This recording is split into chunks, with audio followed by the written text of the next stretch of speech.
اللہ کی یہی مرضی تھی بیٹا، سنبھالو خود کو۔ اعظم احمد نے قریب آ کر اس کے سر پہ ہاتھ رکھا تھا۔ آپ ایمان کو لے کر گھر چلی جائیں، میں ذرا انسپیکٹر صاحب سے مل لوں، ڈرائیور بھی ان کے پاس ہے۔ مرتضیٰ کو کال کر دی ہے میں نے، وہ آ رہا ہے۔ اعظم احمد عقیلہ بیگم سے کہتے وہاں سے چلے گئے۔ ایمان کی تو ہچکیاں بن گئی تھی، وہ اسے حوصلہ دیتی گھر لے آئی۔ کچھ وقت بعد اعظم احمد اور ڈرائیور گھر میں صف ماتم بچھ گئی تھی۔ غزنوی کو بھی اطلاع کر دی گئی تھی، سبھی سے احساس دلا رہے تھے کہ وہ اس کے غم میں برابر کے شریک ہے، لیکن سامنے پڑی باپ کی میت اسے یہ احساس دلا رہی تھی کہ وہ بالکل اکیلے ہو گئی ہے۔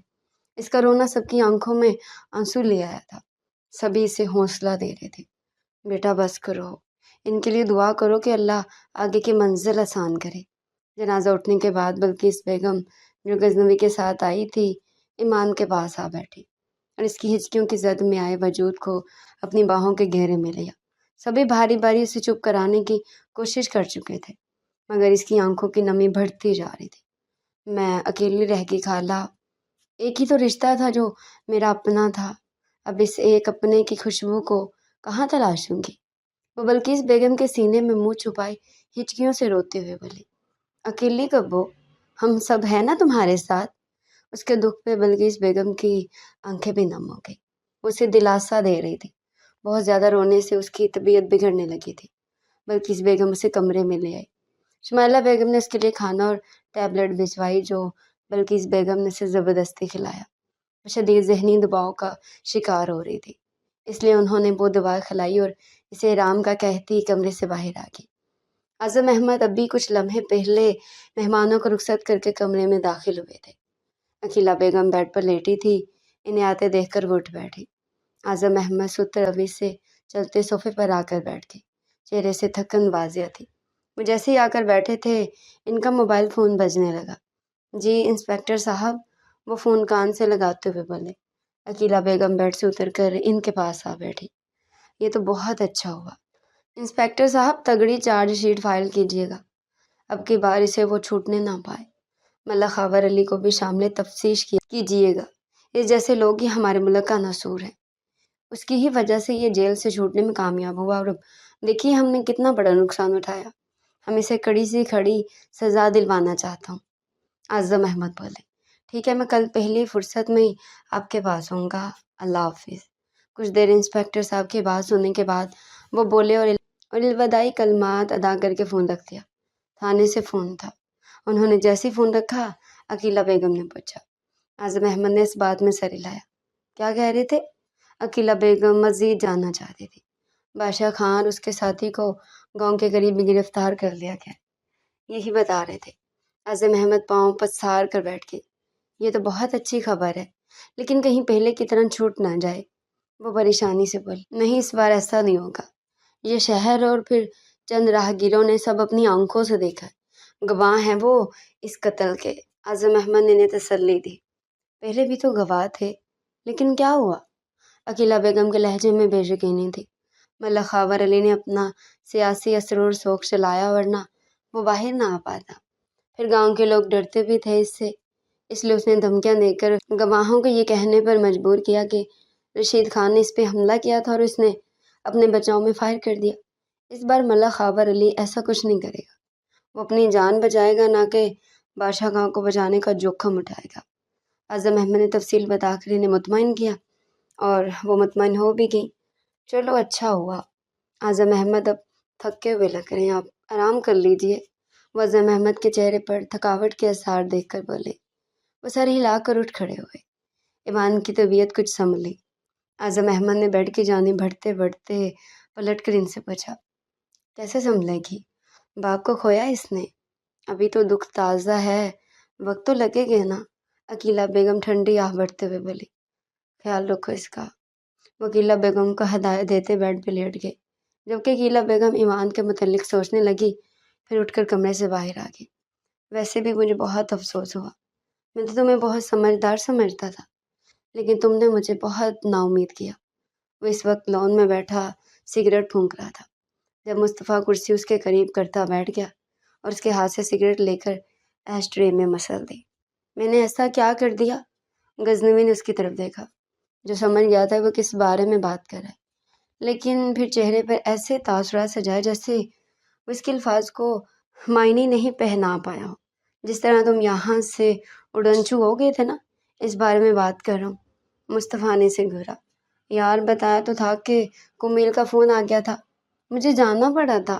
تم یوں ہی بال کی کھال اتارنے میں اپنی توانائی ضائع کر رہے ہو۔ غزنوی نے اس کی بات کے جواب میں کہا، مجھ سے جھوٹ مت بولو، کمیل سے بات ہوئی ہے میری، اس نے مجھے بتایا کہ تم یوں اچانک کہ وہاں چلے گئے جبکہ تمہاری پلاننگ 2 دن بعد کی تھی۔ غزنوی کے ایک بار پھر جھوٹ بولنے پہ مصطفیٰ کا لہجہ سخت ہوا۔ جب پتہ چل گیا تو دوبارہ پوچھنے کی کیا ضرورت ہے؟ غصے میں تھا، یہاں رہتا تو مزید دماغ خراب ہوتا میرا، اس لیے میں نے منظر سے غائب ہونے کا فیصلہ کیا۔ غزنوی نے اب چھپانے کی ضرورت محسوس نہیں کی۔ مصطفیٰ نے بات چھڑی تو وہ صاف صاف بتانے لگا۔ کیوں؟ مصطفیٰ نے کڑی نظریں اس پہ جما رکھی تھی۔ یار تم کیا اس وقت کچہری لگا کر بیٹھ گئے ہو؟ میں تھک گیا ہوں، سونے جا رہا ہوں، غزنوی نے لاپرواہی سے کہا اور جانے کے لیے اٹھ کھڑا ہوا۔ یہ لاپرواہی تم کسی اور کے سامنے ظاہر کرنا، یہاں بیٹھو اور مجھے بتاؤ۔ علیم صاحب کے چوکیدار نے مجھے بتایا کہ تمہاری گاڑی کافی دیر ان کے گھر کے سامنے کھڑی تھی، اب مجھے سچ سننا ہے۔ مصطفیٰ نے کہا تو وہ گہری سانس خارج کرتا بیٹھ گیا۔ اسے یاد آیا کہ جب وہ گاڑی میں بیٹھا تھا تو چوکیدار باہر ہی کھڑا تھا۔ اس نے یہ بھی بتایا کہ کچھ دیر بعد ہمارے گھر کوئی شخص کڑے تیور لیے نکلا تھا اور اپنی جیپ جو ہمارے گھر کے گیٹ کے پاس کھڑی تھی اس کی طرف جاتے جاتے تمہاری گاڑی میں بیٹھ گیا تھا، کافی دیر تمہارے ساتھ گاڑی میں بیٹھا رہا، پھر اس کے جانے کے بعد تم ریش ڈرائیونگ کرتے ہوئے وہاں سے نکل گئے۔ مصطفیٰ نے اس کے چہرے کے اتار چڑھاؤ کی پرواہ نہ کرتے ہوئے تفصیل سے بتایا۔ اور یہ ساری کہانی اس نے تمہیں کب سنائی؟ غزنوی ساری بات سن کر حسب معمول طیش میں آیا۔ جنازے سے کچھ دیر پہلے جب داجی نے مجھ سے تمہیں انفارم کرنے کے بارے میں پوچھا تھا، اس وقت وہ مجھ سے افسوس کرنے کے لیے میرے پاس ہی کھڑا تھا۔ وہ شخص بادشاہ خان ہی تھا نا؟ وہ مصطفیٰ کی سوالیہ نظروں کے جواب میں گہری سانس خارج کر کے رہ گیا۔ ہاں وہی تھا۔ غزنوی نے اس کی بات کی تردید نہیں کی۔ وہ چاہتا تو انکار کر سکتا تھا، مگر انکار کرنے سے اس کی گئی اتنی سنگین غلطی درست تو نہیں ہو سکتی تھی۔ تو اس نے تم سے ایسا کیا کہا کہ تم سیدھے اسلام آباد چلے گئے جبکہ تمہارا اسلام آباد جانے کا کوئی ارادہ نہیں تھا؟ مصطفیٰ کے پوچھنے پر اس نے اپنے اور بادشاہ خان کے درمیان ہونے والی تمام گفتگو کہہ سنائی۔ مصطفیٰ کو اس کے چہرے پر شرمندگی صاف دکھائی دے رہی تھی۔ مجھے تم سے اتنی بیوقوفی کی توقع نہیں تھی، ویسے تم اچھی طرح جانتے تھے کہ وہ کس کماش کا آدمی ہے اور اپنے مفاد کے لیے کس حد تک جا سکتا ہے۔ شروعات سے ہی تم اس کے ناپاک عزائم سے واقف تھے، پھر بھی؟ مصطفیٰ اس کے چہرے پر چھائی شرمندگی دیکھ کر افسوس ہوا۔ اسے اندازہ نہیں تھا کہ وہ کانوں کا اتنا کچا نکلے گا۔ اسی بات کا تو دکھ ہے، اگر میں یوں نہ جاتا تو رشید انکل اس طرح دل برداشتہ ہو کر یہاں سے نہ جاتے اور نہ ہی یہ سب ہوتا۔ غزنوی نے بے چینی سے بالوں میں ہاتھ پھیرا۔ تم خود کو اس بات کے لیے مرد میں الزام کیوں ٹھہرا رہے ہو؟ انہوں نے تو جلد یا بدیر یہاں سے جانا ہی تھا۔ مصطفیٰ نے اس کی بے چینی محسوس کرتے ہوئے کہا، نہیں، میں نے انہیں یہاں رہنے کے لیے راضی کر لیا تھا۔ بادشاہ خان کی وجہ سے ان کے جان کو خطرہ تھا، یہ بات میں نے ایمان کے سامنے کی تھی۔ جب عید کے دوسرے دن ہی انہوں نے واپس گاؤں جانے کی بات کی تھی، ایمان بھی چاہتی تھی کہ وہ یہیں شہر میں رہیں اس کے پاس، مگر سب الٹا ہو گیا اور میرے رویے کی وجہ سے انہوں نے جانے کا فیصلہ کیا۔ شاہ گل کہہ رہی تھی کہ ایمان نے اور داجی نے روکنے کی بہت کوشش کی مگر وہ رکنے کو تیار ہی نہیں تھے۔ یہ کہتے ہوئے غزنوی کی آنکھوں کی سرخی بڑھ گئی تھی۔ میں نے تمہیں ہمیشہ کہا ہے کہ اپنے غصے پہ کنٹرول کرنا سیکھو، کیا تم نے ان سے ان سارے الزامات کا ثبوت نہیں مانگا تھا؟ مصطفیٰ نے اس سے پوچھا۔ اس نے کہا کہ رشید خان نے کیس واپس لیا جس کی وجہ سے اسے جیل سے رہائی ملی اور میں چاہوں تو تھانے فون کر کے معلومات کر سکتا ہوں۔ اس کے سامنے تو میں نے یہی ظاہر کیا کہ مجھے اس کی باتوں کا رتی برابر بھی یقین نہیں، لیکن اس کے جانے کے بعد میں نے تھانے کال کر کے پوچھا تھا۔ SHO نے بھی بادشاہ خان کی بات پر سچ کی مہر لگا دی۔ بس پھر کیا تھا؟ میرے اندر جیسے بھنبر سے جلنے لگے، کچھ سمجھ میں نہ آیا اور اسلام آباد چلا گیا۔ غزنوی نے ساری بات بتانے کے بعد مصطفیٰ کی طرف دیکھا، وہ بھی اس سے ہی دیکھ رہا تھا۔ ایمان کی شکوہ کرتے نگاہوں کا سامنا کرنے کی ہمت نہیں ہے مجھ میں، میری نادانی کے باعث وہ اپنا ایک عزیز رشتہ کھو بیٹھی ہے۔ غزنوی نے پریشانی سے اپنی پیشانی مس لی۔ تم خود کو الزام نہ دو، ان کی اتنی زندگی لکھی تھی اور پھر اللہ کی مرضی کے سامنے انسان بے بس ہے۔ تم ایسا تھوڑی چاہتے تھے۔ بادشاہ خان کس مقصد کے تحت یہاں آیا تھا یہ ہم سب میں سے کسی کو معلوم نہیں تھا، اور یہ بھی ہو سکتا ہے کہ اس نے یہ سب رشید انگل کو باہر لانے کے لیے کہا ہو تاکہ وہ اپنے ناپاک عزائم کو عملی جامہ پہنا سکے۔ مصطفیٰ نے اس کے کندھے پر ہاتھ رکھ کے اسے نارمل کرنے کی کوشش کی۔ لیکن یار میں یہاں رہ کر ان سے پوچھ سکتا تھا، وہ گھر چھوڑ کر نہ جاتے تو بادشاہ خان کو موقع نہ ملتا۔ غزنوی کے چہرے سے بے سکونی چھلک رہی تھی۔ مصطفیٰ نے تسلی دینے کے انداز میں اس کے کندھے پر ہاتھ رکھا تو وہ سر جھکا کر رہ گیا۔ ان سب سے مشکل کام ایمان کا سامنا کرنا تھا۔ کمرے میں جاتے ہوئے اپنے کہے ہوئے الفاظ اس کے کانوں میں گونج رہے تھے۔ وہ کمرے میں آیا تو ایمان سو رہی تھی۔ اس نے بہت آہستگی سے دروازہ بند کیا اور وال کلاک کی جانب دیکھا۔ وہ نارملی اس وقت جاگ ہی رہی ہوتی تھی۔ حقیقت تو یہ تھی کہ ایمان جاگ رہی تھی، لیکن دروازے پر ہوئی آہٹ سن کر اس نے آنکھیں بند کر لی تھی۔ غزنوی الماری سے کپڑے لیتا واش روم کی جانب بڑھ گیا۔ ٹھنڈے پانی سے شاور لینے کے بعد طبیعت میں کچھ ہلکا پن محسوس ہوا تھا، مگر دل پہ جو بوجھ تھا وہ کیسے ہلکا ہوگا؟ اب اسے یہ سوچنا تھا۔ رہ رہ کر اسے ایمان کی اپنی جانب اٹھی شکوہ کناہ نگاہیں یاد آ رہی تھی، اور پھر جب اسے تسلی دینے کے لیے اس کے قریب جانے لگا تو وہ رخ پھیر گئی تھی۔ گلے بالوں میں ہاتھ پھیرتا وہ بیڈ کی جانب آیا اور ایمان کے معصوم چہرے کو نگاہوں کے فوکس کرتا نیم دراز ہو گیا۔ اب بھی سانس کے ساتھ ساتھ اس کی دبی دبی سسکیاں بھی سنائی دے رہی تھی۔ ایمان، غزنوی نے دھیرے سے اسے پکارا اور قریب ہوا۔ ایمان کی لرزتی بھیگی پلکیں اسے ایمان کے بیدار ہونے کا پتہ دے رہی تھی۔ ایمان، غزنوی نے دوبارہ پکارا مگر بے حس و حرکت لیٹی رہی۔ میں جانتا ہوں کہ تم جاگ رہی ہو، اس نے ایمان کے چہرے پر بکھرے بالوں کو سنوارتے ہوئے کہا۔ ایمان نے جھٹکے سے اس کا ہاتھ پرے کیا اور رخ پھیر کر لیٹ گئی۔ میں جانتا ہوں میری باتوں نے تمہارے دل کو بہت ٹھیس پہنچائی، کیا مجھے معافی نہیں مل سکتی؟ وہ کمر تک آتی چوٹیا پر انگلی پھیرتے ہوئے اس کے کان کے قریب آ کر بولا۔ بالکل نہیں، اس نے بھیگے لہجے میں کہتے ہوئے اپنے ہاتھ کی پوچھ سے آنکھیں رگڑ ڈالی۔ پلیز، غزنوی کو سمجھ نہیں آیا کہ کس طرح اس سے بات کرے۔ مجھے آپ سے کوئی بات نہیں کرنی، پلیز مجھ سے پرے ہٹیں۔ آپ کی وجہ سے میں نے اپنے بابا کو کھو دیا ہے۔ آپ نے کیسے ان پہ مردمی الزام ٹھہرایا تھا؟ آپ کے کہے گئے زہریلے الفاظ جن سے میں پل پل مری ہوں، وہ بہت دکھی ہو کر گئے تھے یہاں سے۔ انہیں لگتا تھا کہ آپ کو ان پہ اعتبار نہیں، تو وہ کس حیثیت سے یہاں رہے، اس لیے وہ چلے گئے، یہ دنیا ہی چھوڑ کے چلے گئے۔ وہ جانا نہیں چاہتے تھے، میرے ساتھ رہنا چاہتے تھے۔ انہوں نے مجھ سے کہا تھا کہ وہ گاؤں والا گھر بیچ کر وہ یہاں اپنے لیے گھر خریدیں گے، مگر آپ کی تنگ نظری اور رویے نے انہیں بہت دکھی کر دیا اور وہ واپس جانے پر مجبور ہو گئے۔ وہ جان گئے تھے کہ آپ کو ان پہ اعتبار نہیں۔ آپ کی بے اعتباری نے میرے بابا کی جان لے لی۔ آپ قاتل ہیں میرے بابا کے، اور میں آپ کو کبھی معاف نہیں کروں گی۔ کمرے میں ایمان کی سسکیاں گونج رہی تھی۔ مجھے ان پہ شک نہیں تھا، میں صرف غصے میں تھا۔ غزنوی نے اس کے ہاتھ تھامنے چاہے۔ تھا آپ کو شک؟ وہ بہت اداس تھے یہاں سے جاتے ہوئے۔ اگر آپ اس طرح نہ کرتے، ان کی بات سنتے، ان کا اعتبار کرتے تو آج میرے پاس ہوتے۔ میرے بابا میرا باہر رشتہ تھے، میری آنکھوں کی ٹھنڈک تھے، آپ نے وہ بھی چھین لی۔ وہ پھولی سانسوں کے ساتھ کہتی جا رہی تھی، لیکن غزنوی نے اسے روکا نہیں۔ وہ جو کہنا چاہتی تھی اسے کہنے دیا، اور جب وہ ریلیکس ہو جائے اس پر وہ اسے بات کرے تاکہ وہ پرسکون ہو کر اس کی بات سنے۔ ایمان چہرہ ہاتھوں میں چھپائے رو رہی تھی۔ مجھے تمہارا ہر الزام قبول ہے، لیکن پلیز تم پرسکون ہو جاؤ۔ مجھے احساس تھا کہ مجھے ان سے بات کرنی چاہیے تھی۔ بادشاہ خان کی باتوں میں اگر میرے دل میں شک کی کوئی ذرا سی پھانس بھی تھی تو اسے بیٹھ کر سلجھا دینا چاہیے تھا۔ میں شرمندہ ہوں اپنے رویے پہ، ان الفاظ پہ جو میں نے ان کے لیے استعمال کیا۔ میں نے واپس تو نہیں لا سکتا، مگر تم سے وعدہ کرتا ہوں کہ بادشاہ خان کو کڑی سے کڑی سزا دلواؤں گا۔ میرا یقین کرو۔ غزنوی نے اس کے چہرے سے ہاتھ ہٹانے چاہے جو ایمان نے ایک بار پھر جھٹک دیے۔ آپ کا یقین کروں؟ آپ کا؟ جب چاہے تپتے صحرا میں گھسیٹ لے اور جب چاہے ٹھنڈی چھاؤں بن جائے۔ آپ کے اس دھوپ چھاؤں جیسے رویے جھیلنے کی سکت اب مجھ میں نہیں ہے۔ میں آپ کے آگے ہاتھ جوڑتی ہوں، مجھے میرے حال پر چھوڑ دیں۔